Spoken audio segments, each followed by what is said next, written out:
Assalamualaikum warahmatullahi wabarakatuh. Aturan Mitra tepang dangu deui sareng Mang Barna. Daramang sadayana Mitra, mugia Mitra aya dina ginanjar kawilujengan. Sararehat. Alhamdulillah mangge nuju sehat Mitra. Urang teraskeun deui bae hancagara pandongeng Mang anu judulna Rusiah Pelet Maronge. Biasana Aan Merdeka Bermana. Dinten ayeuna seri anu ka-20 hiji. Upami telepat Mitra hanca anu katuna deh parantos dugi ka kurayang bebeje. Ulah sok pupulur meme mantun euy. Sok angot ieu aya harib-harib bajoang ngalawan bangsa asing. Dugi kadinya hanca anu katuna teh nya Mitra. Kumaha terasna mangga urang sami-sami lajengkeun deui wae. Sok kabarayun sadayana. Mitra kaum dangu Ceki Adhari ayeuna mah make nyabit-nyabit karena perjuangan ngalawan Belanda. Ayeuna mah urang tuluykeun perjuangan urang muru Jati Gede, urang nyangkalak Menir Van Decheren, bari sakalian nyangkalak si Senawa. Ceki Adhari nya si Senawa kudu dibasmi lah, sabab manehna geus ngabobodo urang yeuh. Ceki aksi lain sakadar ngabobodo wae euy, sabab manehna teh geus lumaku hianat ka urang kalihan asih. Ngahianat kumaha? Cik salah saurang jalma anu mimiti kapangaruhan ku omongan Ki Adhari dina nya campah jajaka Senawa. Si Senawa deh geus ngawadalkeun nyawa batur-batur anjeun. Meureun ingat aya sabubuhan urang kalian asih anu palastra disiksa kumbeni di Kadipaten. Pan eta teh gara-gara si Senawa anu geus hianat. Ceki Adhari ukur ngira-ngira nyieun fitnah, padahal pola jajaka Senawa teh heula teh nya kitu pisan. Atuh barang ngadenge eta beja teh nu araya munguh aramekeun, komo ti antara maranehna aya katalian baraya kanu geus jadi korban panyiksa kumpeni ti Kadipaten.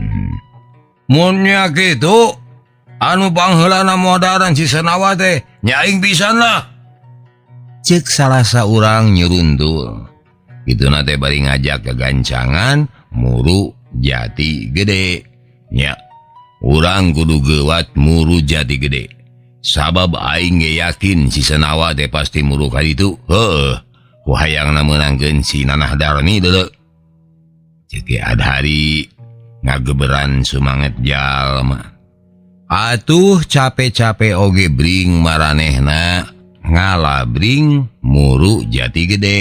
Eta teh lain nalampahan memeh mumuluk.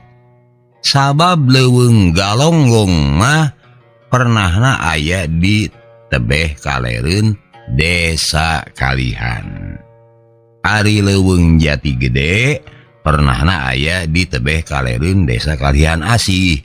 Ngan ku sabab geus kapangaruhan ku dendam ditambahan ku pangbibita upah gede, jalma teh daraek we dipakieukeun karep ku Ki Adhari teh.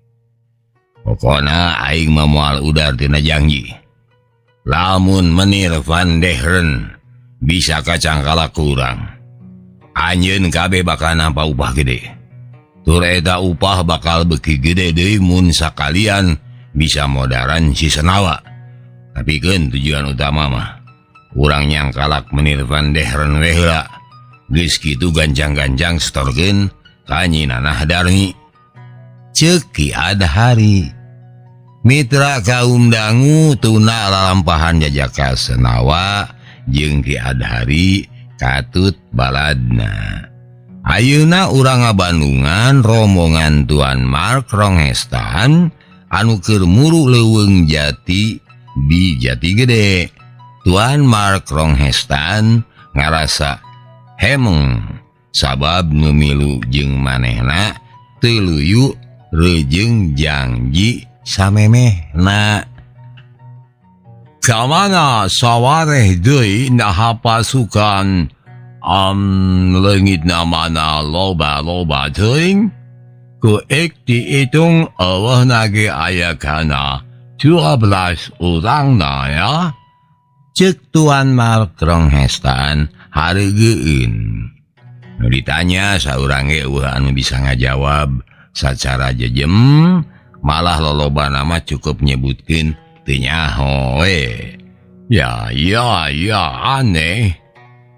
Apanan kamari mani haget edek marilu ya.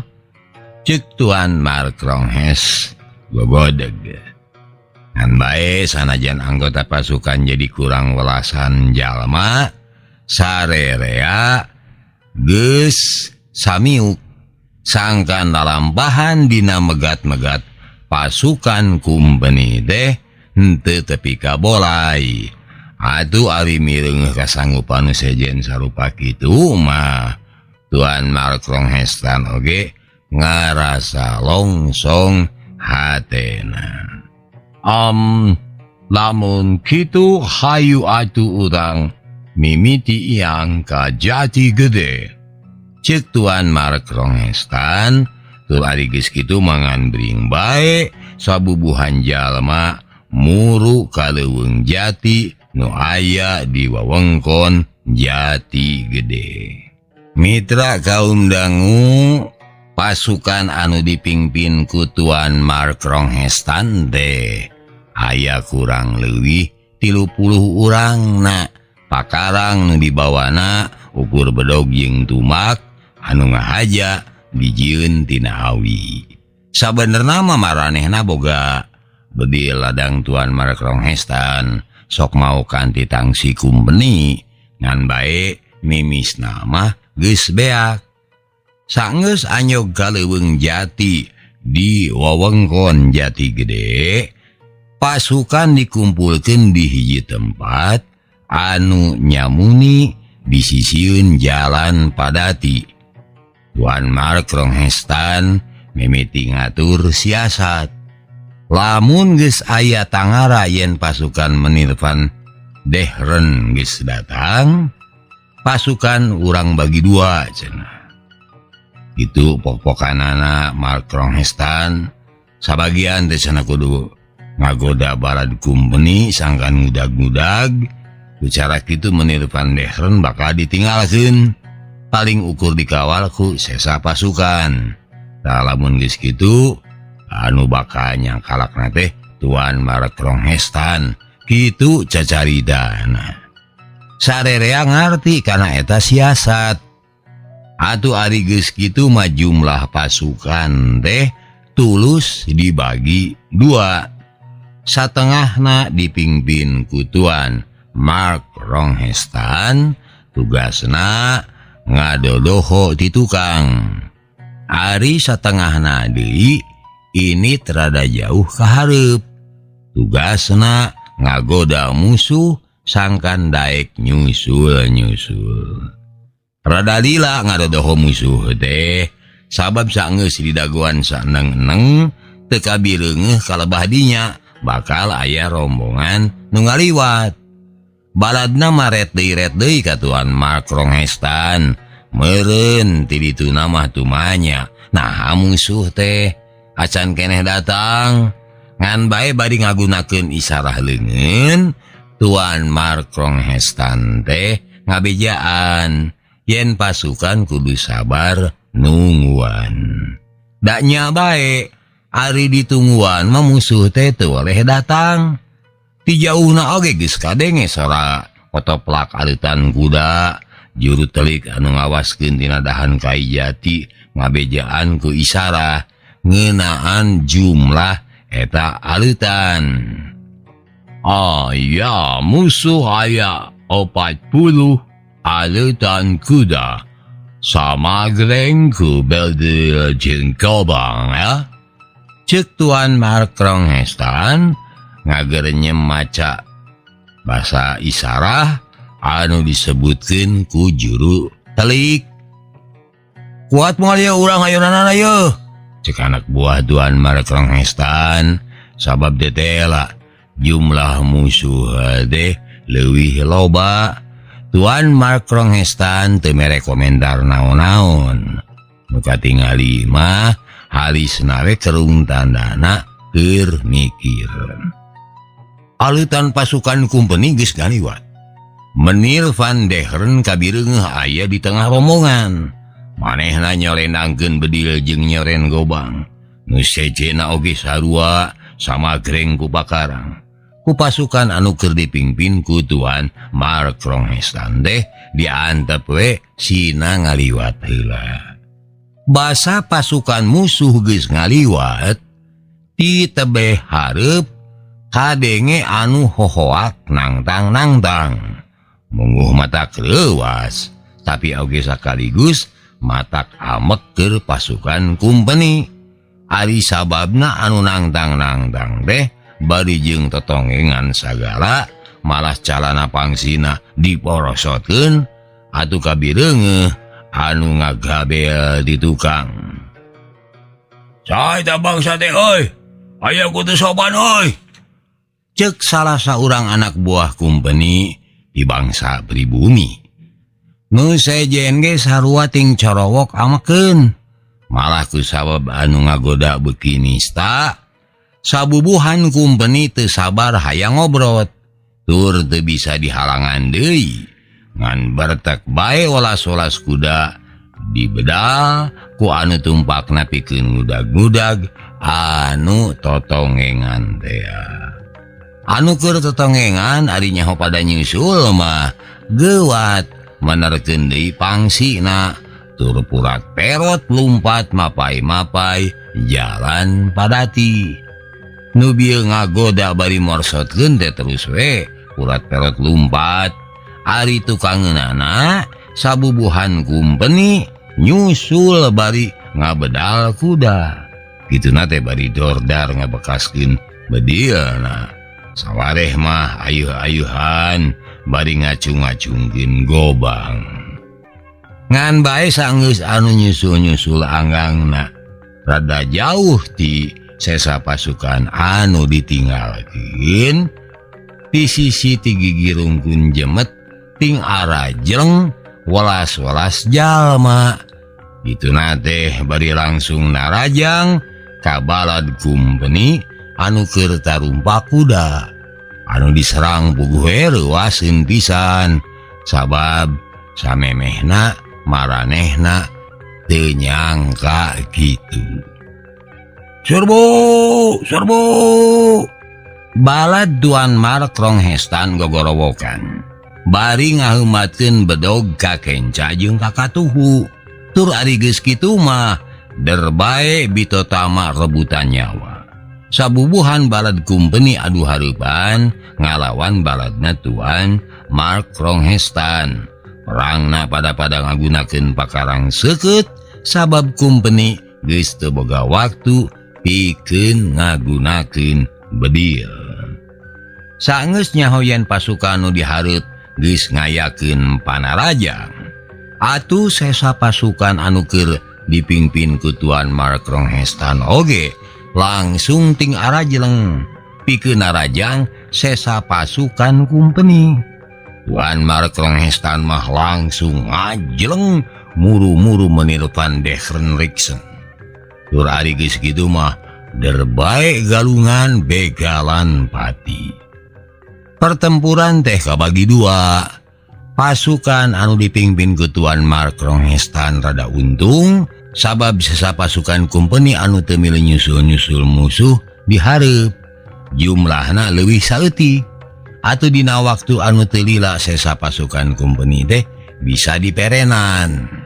Anu rada susah mah Tuan Mark Ronghestan. Dina hayang meruhkeun menir Van Degeren teh Tuan Mark Ronghestan mung maehan lawan. Manehna hayang nyangkala unggul sangkan engkena bisa mawa menir Van Degeren kahareupeun nyinana Darmi. Baladna Tuan Mark Ronghestan ukur ngepung-ngepung menir Van Decheren sabab ari milu ngepuk mah henteu da kitu kahayangna Tuan Mark Ronghestan. Tuan gawat cangkalak si Decheren sabab kami sadaya eudeuh mantuan batur-batur urang anu keur galungan di tebeh ditu tuh. Ceuk baladna Tuan Mark Ronghestan teu sabar. Manehna hariwang sabab batur-baturna di tebeh hareup mah jigana masih keneh ragot silih rebut nyawa. Al cik bantuan anu sejen kan si Decheren mah keek sorangan ya. Tema Tuan Mark Ronghestan bari tong terang ngaheumatkeun gobang. Tur ari geus satuju kitu mah nu sejen jung jeleng ningalkeun Tuan Mark Ronghestan anu katingalina sakedeung deui ge geus bisa meruhkeun menir Van Decheren. Teu salah tina kahariwang. Sabab di bagian sejen pasukan Tuan Mark Ronghestan teh nampak perlawanan anu kawilang kuat. Pasukan menir Van Decheren teh memang lolobana mah ngabret ngabedalkeun kudana dina ngudag-gudag musuh anu dihareup. Jumlahna teu kurang ti 25 urang. Ari nu diudagna paling loba 15 urang. Nu matak basa begaran pati 15 ngalawan 25. Nu kapepet dehnya anu jumlahna saeutik tea. Basa balad bantuan datang tetela balad Tuan Mark Ronghestan mah kari 5 deui. Nu 10-an tinggolepak teu walakaya. Pasukan kumpeni oge aya anu geus tinggolepak ngan jumlahna leuwih saeutik.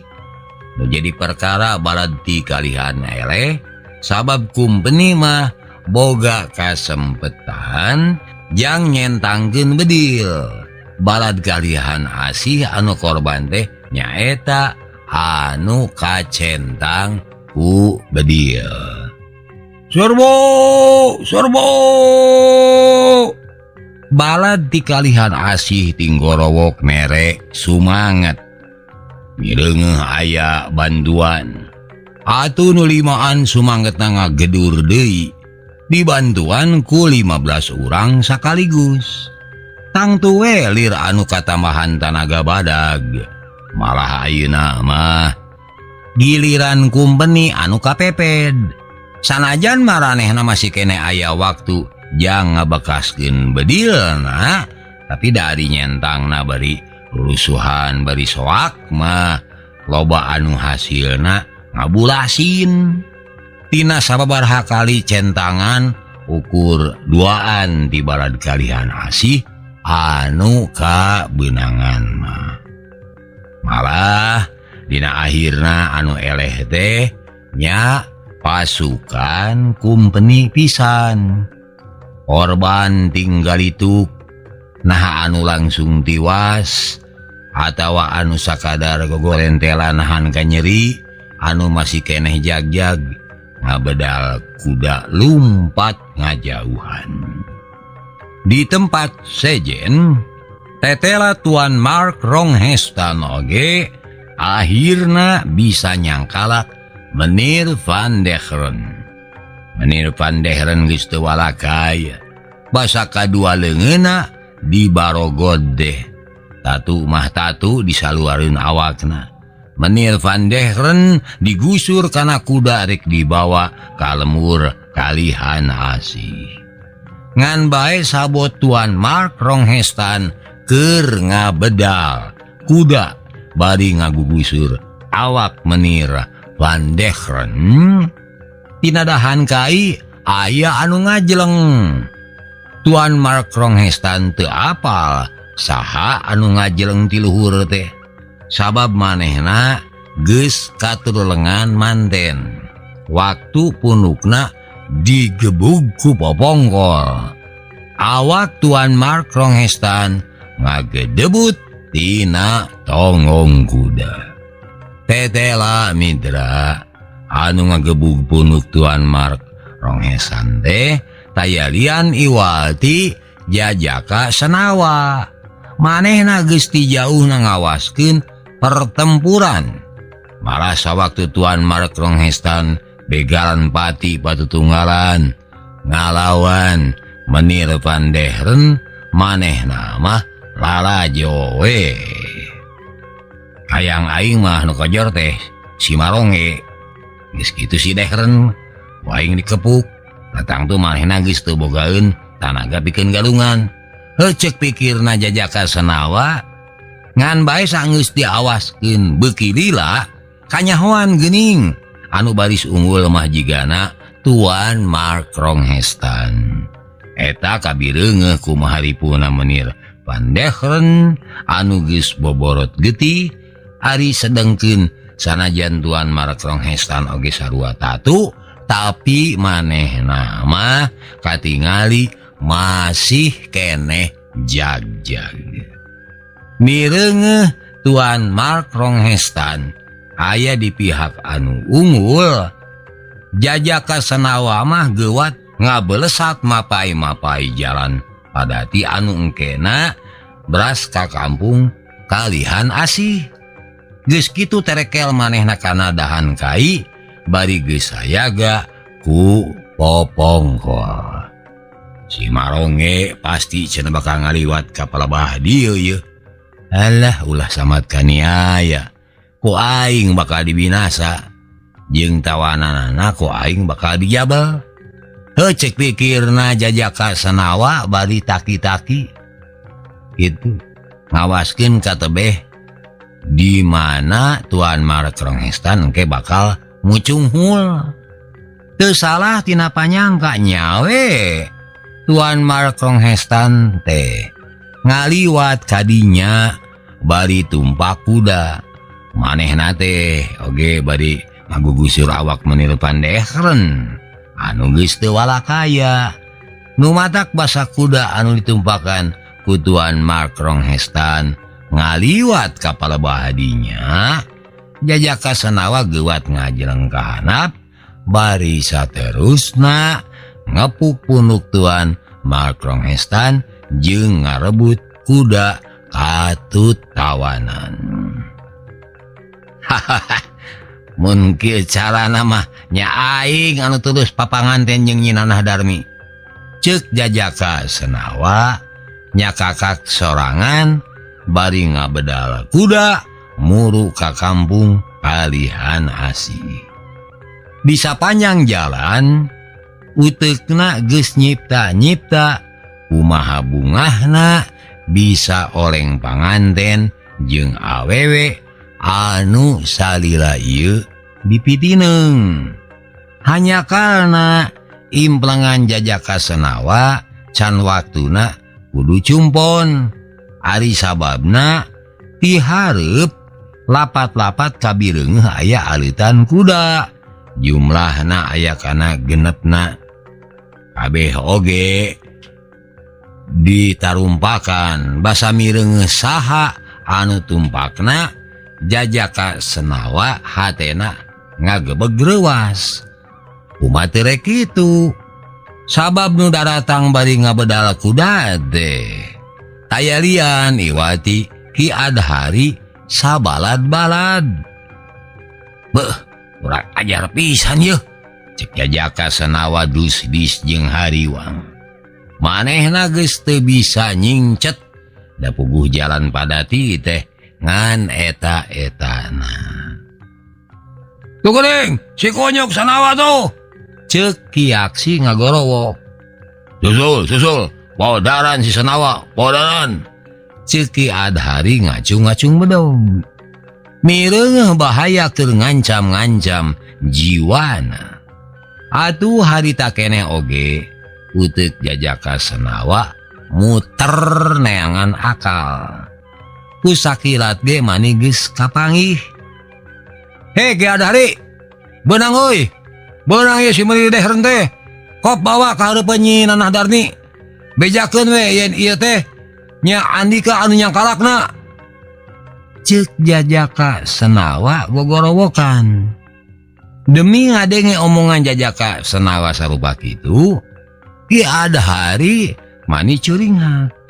Malah manehna jadi bunga sanggeusna mireng yen nya tukangeun awak Jajaka Senawa aya menir pandehreun ngudupung teu walakaya.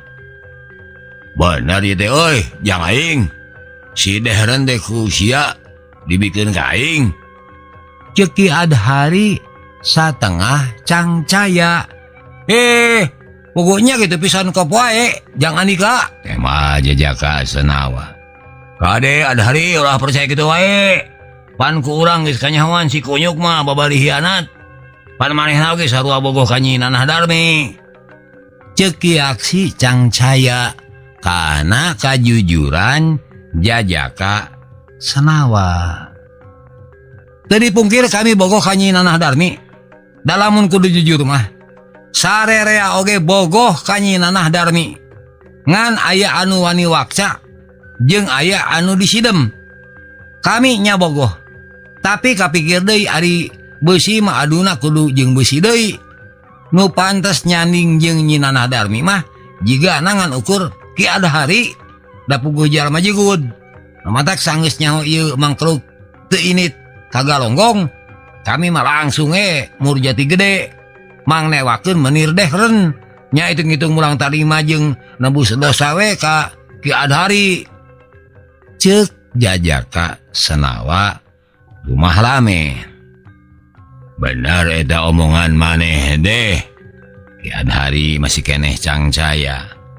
Nya kop ta bawa eta kumpeni setorkeun ayeuna keneh ka Nyi Nanah Darmi. Tangtu andika anu bakal nyandingkeun kembang desa kalihan asih. Ceuk Jajaka Senawa jiga anu nya leah jeung rido. Malah harita keneh tambang anu dipake narikeun kuda jeung awak menir pandehreun teh diudar dipindahkeun kana kuda anu keur ditumpakan ku Ki Adhari. Sangga euy, hilaing teh hormat keneh ka aing. Heuh eta make inget hayang mulang tarima sagarupa. Ceuk Ki Adhari ditungtungan ku nya kakak seuri. Namun gambaran cek Jajaka Senawa nyarita hormat pisan. Namun naon euy? Semun salira kedah emut kana Jangji. Cek Jajaka Senawa. Jangji naon euy? Salira Jangji yen ka anu tiasa nyangkalak menir pandehreun baris dipasihan upah anu kawilang mucekil. Itu sanes nun? Nya. Tapi pan aing geus boborot tanah di galonggong basa dabu sia ti pangberokan. Ceuk Ki Adhari inget deui kana kajadian harita. Atuh ulah dipatalikeun sareng eta nun. Da eta mah benten urusan. Omong Jajaka Senawa. Ki Adhari gegetret teu ateuh. Kituna teh bari ngareret ka Ki Aksi. Tapi anu direret jiga anu teu boga kamanang. Ki Adhari ulah ngaletak situ sorangan. Jangjina oge mun aya anu bisa nyangkalak menir dehreun bakal mere upah anu mucekil. Naon pamentana bakal dilaksanakeun kitu pan? Ceuk jalma anu purenges tukangeunana nyaritana jiga satengah ngancam. Aduh, hari diancam gitu mah Ki Adhari oge ungek. Nya engke ku kami bakal diubah. Hayong ayeuna ulah dingengke. Atuh ulah ayeuna deui da kami ge teu mamawa pakaya ka dieu teh. Ceuk Ki Adhari. Brona mah teu kedah ayeuna. Namung nu penting kedah Jangji mah kedah ayeuna. Meungpeung aya saksi genepan. Ceuk Jajaka Senawa bari ngareret ka jalma genepan tur kabehanana ungek nganyakeun. Nya, atuh lamun kitu heueuh. Hari keukeuh peuteukeuh kitu mah. Sebutkeun andika ayeuna hayang diubah naon. Kitu ceki ada hari kapaksa. Atuh daradar jajaka Senawa ngadadarkeun. Pamentana mani ngadaradad panjang. Lahan tanah di Galonggong kami hayang boga. Kebon jati di sapanjang sisieun Cilutung kami ge hayang boga. Oge pangnyeunkeun imah waweg di Bantarjati. Cek jajaka Senawa. Ade, duit hulen dina perak. Sabab kami oge butuh. Cek si Purenges anu kumisna kanel milu nemrong. Har naha make aya basa kami ge butuh. Cek jajaka Senawa kerung. Di omongan kitu si Purenges teh molotot amek. Arisya, ya jalma nu ke depan kudu aya upah jadi saksi. Sabab mun ki Adhari udar janji, kami ke depan bakal ke bawah nguruskeun. Manya eueuh upahna. Cek si Purenges. Nya euy, sakumna naon nu dipenta ku sia? Kudu dibagikeun genepan. Katujuh sia. Cek anu sejen.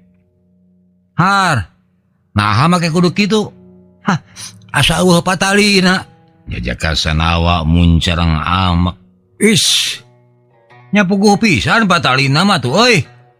Sabab sia geus boga hutang ka urang kalihan asih. Hutang nyawa jeung hutang hianat. Sok bae pilih ku sia. Mending kojor ayeuna keneh atawa mending dibantuan ngala upah ka Ki Adhari. Tapi hasilna dibagi 7. Cek anu sejen. Kabi mah teu boga hutang nu kitu patut ka urang kalihan asih teu. Cek jajaka Senawa. Tapi sorana mimiti harus hos. Jeung awakna mimiti ngaleper. Ngan sanajan bari ngaleper eta jajaka anger ngangles. Atuh ku anu aya diesek-esekeun yen jeung diboretekeun yen jajaka Senawa geus nyieun dosa badag ku jalan nyieun pola hianat. Alatan pola hianat sia. Sabubuhan urang kalian nasi peraya disiksa ku kumeni. Salah sahijina nya dulur aing pisan sia. Jadi lamun sia teu mere ganti rugi, nya ayeuna keneh sia bakal pada ngepuk teuikeun ka goyang getih. Cek anu ngancam-ngancam. Malah anu sejen ge sarua jadi ngancam-ngancam. Sabab asa diingetan deui kana beja-beja anu ngabaud perkara jajaka Senawa. Atuh barang ngadenge kitu hate jajaka Senawa kacida reuwaseunana. Manehna teu nyangka sacongo buuk yen ayeuna geus aya sawatara urang kalihan asih anu geus apal kana lalampahan manehna basa di kadipaten. Ret jajaka Senawa ka Ki Adhari sabab ceuk pikirna anu ngabetuskeun eta Rusia geus moal salah deui tangtu Ki Adhari. Ngan bae anu direret jiga pura-pura teu apal keur diteuteup da kalah ka cuhcih magehan cangkalak anu nalikung awak menireupan dehren riksen de. Ayo urang ganjang balik kekalihan asih. Ceuk Ki Adhari akhirna bari nerekel kana kudana. Nu sejen oge naraek kana kuda jiga nu teu hayang noli ka jajaka Senawa. He Ki Adhari, dagoan heula yeuh. Ari kami ayeuna kumaha yeuh? Jajaka Senawa gogorowokan. No eces Andika bakal nampa upah. Halatan boga jasa nganterkeun menir pandehreun ka aing. Ngan eta upah teh tangtu bae saeungeus dirarecah heula ku tujuhan. Temal Ki Adhari bari ngabedal kudana. Sejen ge pada ngabedal kuda cul bae jajaka Senawa mah. Mitra, tunda heula lalakon jajaka Senawa anu keur nangtung bari bengong alatan pada naringalkeun. Ayeuna urang ngabandungan lalakon Tuan Mark Ronghestan. Basa manehna eling, tetela geus pada ngariung-riung ku sabubuhan urang kalihan asih.